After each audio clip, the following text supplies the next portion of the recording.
I'm Cheryl Stape Bryson, mom, divorcee, health nut, and host of the Healthy Mom After Divorce podcast, where I help divorced moms get healthy, create financial stability, and develop emotional fortitude while they master co-parenting their kids.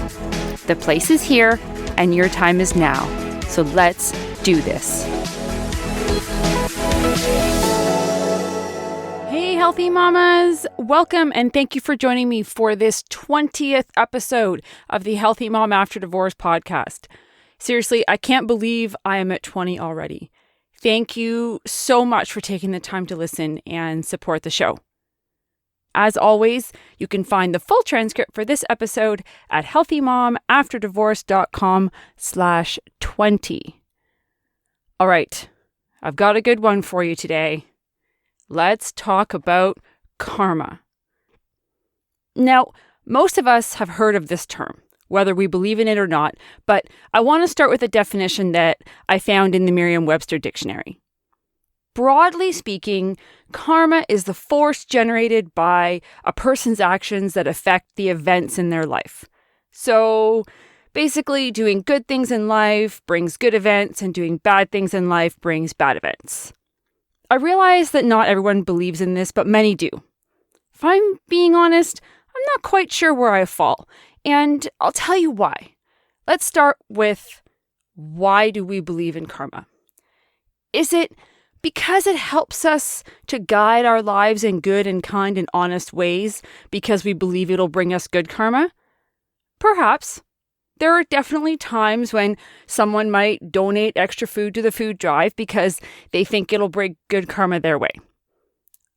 But I don't know about you. I don't usually hear it in that context. When I hear the term used most of the time, it's in reference to bad karma as a consequence for negative behavior. Maybe you find the same.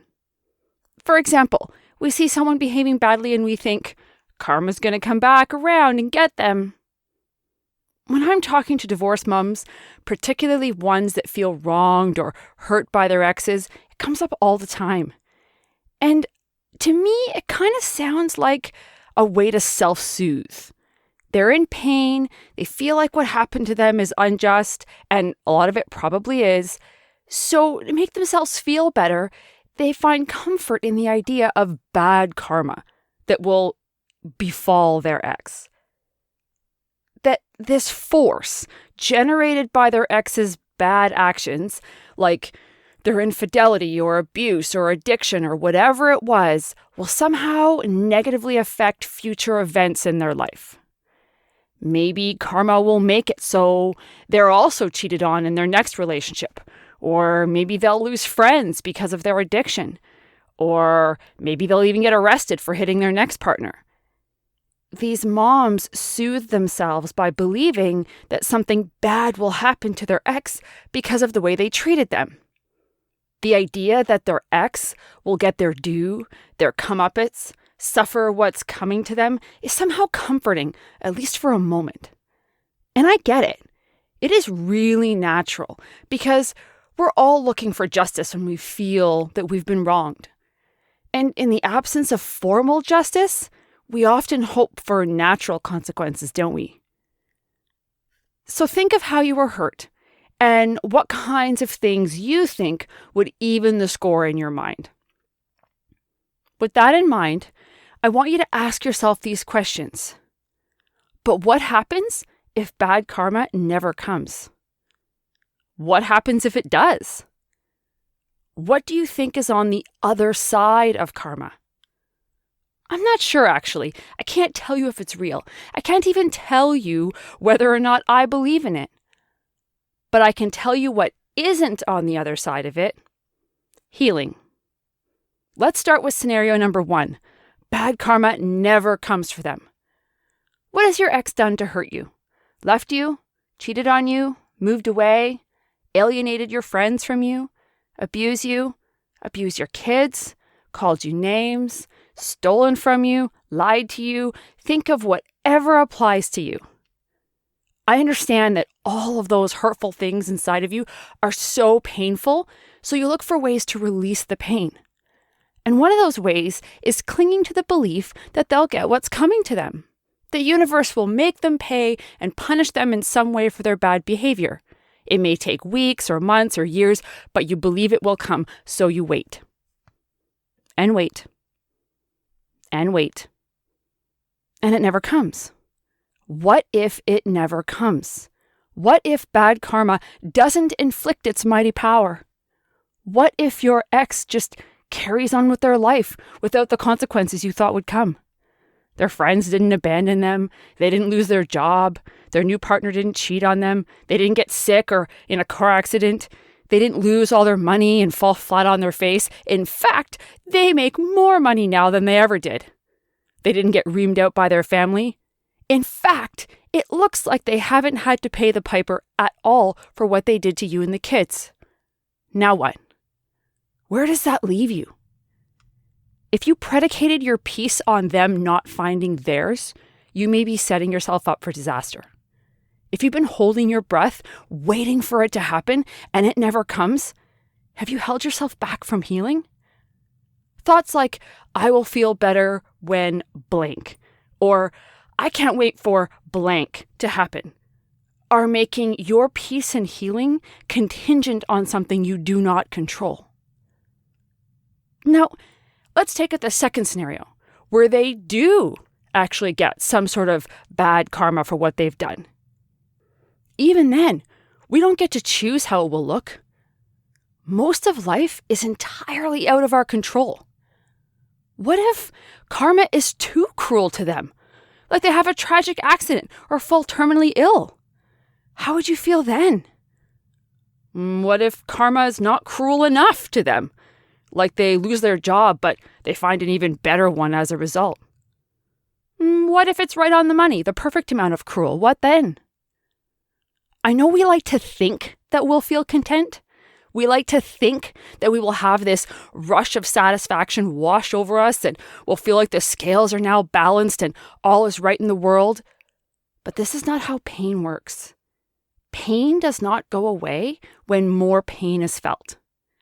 The pain from what happened in your marriage and after does not go away when the person you blame for that pain also hurts. Depending on how they treated you and your particular situation, you may not feel that bad for them at all when you find out something not so great has happened to them. You may not feel the need to reach out to them.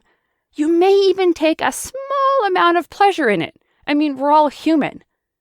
But your pain will not go away because healing is not on the other side of karma. Life has a way of delivering things in ways we never dreamed of, good and bad. It is unpredictable, and so much of it is entirely out of our control. Saying you will only feel better once your ex has lost the person he left you for is the same as saying you'll only be content if the sun is shining on your birthday. You have no idea if the sun will shine on your birthday. Maybe it will, maybe it won't. But the belief that you'll only be happy if it does is a choice. And basing your mood on the weather is probably one of the most foolish choices there is. Whether or not you are happy on any given day is entirely up to you. Whether or not you find peace and healing after your divorce is also entirely up to you. It doesn't rely on a possible future event. It doesn't rely on anyone else's suffering. It doesn't rely on bad karma doing its thing. It relies on you, the actions you take, the thoughts you have, the beliefs you adopt. And the best news of all is that these are things you don't have to wait for. You can do them right now. This is what I work on with clients in my one-on-one VIP stability program. What are the things you can do now with the time you have to get you where you want to be? I can help you answer this question. Let's talk about your health, your relationship with your kids, your co-parenting skills, your finances, your core values, your future relationships, anything that's important to you as you move forward in your divorced mom life. I want to end this episode with a quote from Viktor E. Frankl. And he's an Austrian psychiatrist and a Holocaust survivor who lived most of the 20th century before dying in 1997. Now, in case you haven't heard of him, I'll tell you a little bit about him. In 1942, he and his family were sent to a concentration camp and ultimately ended up in Auschwitz. In the end, he spent 3 years in 4 different concentration camps, and he lost his mother, his father, his brother, and his wife. He lived through tragedies and atrocities that most of us cannot even fathom. Over the course of his career, he wrote many things, one of the most famous being a book called Man's Search for Meaning. This actually was its English title. Its original title, released in German, was A Psychologist Experiences the Concentration Camp. Now, the quote from that book I want to share with you goes like this: "Everything can be taken from a man but one thing, the last of the human freedoms, to choose one's attitude in any given set of circumstances, to choose one's own way." You can choose your attitude in your circumstances and choose your own way. You don't need karma to get there. You got this, Mama, and I'm here to help you when you need me. Chin up, shoulders back, deep breath, and remember, healthy moms raise healthy kids.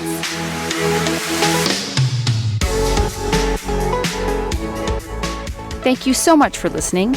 Please leave a review. And if you like what you heard, share this episode with other mums. Don't forget to follow me on social media. And if you want to learn more about me and what else I have to offer, head over to healthymomafterddivorce.com. I can't wait to connect with you.